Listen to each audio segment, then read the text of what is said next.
July 26-ന് Amazon പ്രൈമിലൂടെ പുറത്തിറങ്ങിയ ഏറ്റവും പുതിയൊരു സൂപ്പർ ഹീറോ സീരീസാണ് ദി ബോയ്സ്. സാധാരണയായി നാം സ്ഥിരം കണ്ടുവരുന്ന സൂപ്പർ ഹീറോ സീരീസിലും സിനിമകളിലും കാണുന്ന കഥയിൽ നിന്ന് വ്യത്യസ്തമായി സൂപ്പർ ഹീറോസിന് നെഗറ്റീവ് ഷെയ്ഡ് കൂടുതലായി എടുത്തു കാണിക്കുന്നു ബോയ്സ് എന്ന സീരീസ്. വോട്ട് എന്നൊരു പ്രൈവറ്റ് കമ്പനിക്ക് വേണ്ടി വർക്ക് ചെയ്യുന്ന ഒരു 7 സൂപ്പർ ഹീറോസ്, സെവൻസ് എന്നറിയപ്പെടുന്ന ഇവർ തങ്ങളുടെ ജീവിതത്തിൽ അറിയാതെയും അറിഞ്ഞുകൊണ്ടും ചെയ്യുന്ന ചില പ്രവൃത്തികളിൽ അഫക്റ്റ് ചെയ്യപ്പെടുന്ന കുറച്ച് സാധാരണക്കാരനായ ജനങ്ങൾ.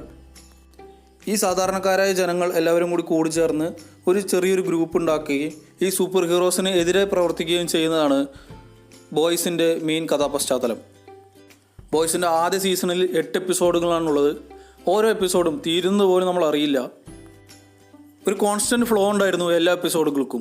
അതുകൊണ്ട് തന്നെ ഒരു എപ്പിസോഡ് പോലും ബോറടിക്കാത്ത രീതിയിലായിരുന്നു ഈ സീരീസ് മുഴുവനായി എന്നെ കൊണ്ടുപോയത്. സീരീസിൽ അഭിനയിച്ചിരിക്കുന്ന എല്ലാ കഥാപാത്രങ്ങളും വളരെ മികച്ച പ്രകടനം തന്നെയായിരുന്നു കാഴ്ചവെച്ചത്. സീരീസിൻ്റെ മേക്കിങ്ങും വളരെ മികച്ചത് തന്നെയാണ്. ഒരുപാട് ഗ്രാഫിക്സ് രംഗങ്ങളെല്ലാം ഉണ്ട്, പക്ഷേ അതെല്ലാം വളരെ വൃത്തിക്ക് തന്നെ അവർ ചെയ്തിട്ടുണ്ട്. സിനിമാറ്റോഗ്രഫിയും അതിഗംഭീരം തന്നെ. മാർവൽ സിനിമാറ്റിക് യൂണിവേഴ്സിൻ്റെ തോർ റാഗ്നറോക്ക് കാൾ ഉർബനാണ് ഇതിലെ ബില്ലി ബുച്ചർ എന്ന കേന്ദ്ര കഥാപാത്രത്തെ അവതരിപ്പിക്കുന്നത്. ഒരു സ്ഥിരതയാർന്ന പ്രകടനം ഇദ്ദേഹം സീരീസിൽ ഉടനീളം കാഴ്ചവെച്ചിരുന്നു. ഇതേപോലെ തന്നെ പറയേണ്ട മറ്റൊരു കഥാപാത്രമാണ് ഹോംലാൻഡർ എന്ന കഥാപാത്രം. ആന്റണി സ്റ്റാറാണ് ഹോംലാൻഡർ എന്ന കഥാപാത്രത്തെ അവതരിപ്പിച്ചിരിക്കുന്നത്. സീരീസിൽ ഏറ്റവും കൂടുതൽ സ്ക്രീൻ പ്രസൻസ് ഉള്ളൊരു കഥാപാത്രമായി എനിക്ക് ഹോംലാൻഡറിനെ തോന്നി. അതുകൊണ്ട് തന്നെ ഇദ്ദേഹത്തിൻ്റെ പ്രകടനം വളരെ മികച്ചത് തന്നെയായിരുന്നു.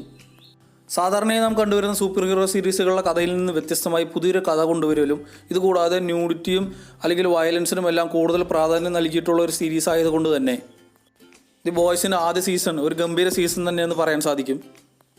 സ്ഥിരമായി സൂപ്പർ ഹീറോ സീരീസ് കാണുന്നവർക്ക് മാത്രമല്ല അല്ലാത്തവർക്കും ഈ സീരീസ് ഇഷ്ടമെന്ന് കരുതുന്നു. കാരണം വേറൊരു പ്രത്യേക പ്ലോട്ടാണ് ഇത് കൊണ്ടുപോകുന്നത്. അതുകൊണ്ട് തന്നെ ഇതുവരെയും കാണാത്തവർ തീർച്ചയായും കാണാൻ ശ്രമിക്കുക. നിങ്ങൾ ഓൾറെഡി ബോയ്സ് കണ്ടവരാണെങ്കിൽ നിങ്ങളുടെ അഭിപ്രായം താഴെ കമൻറ്റ് ബോക്സിൽ ഉൾപ്പെടുത്തുക. നന്ദി.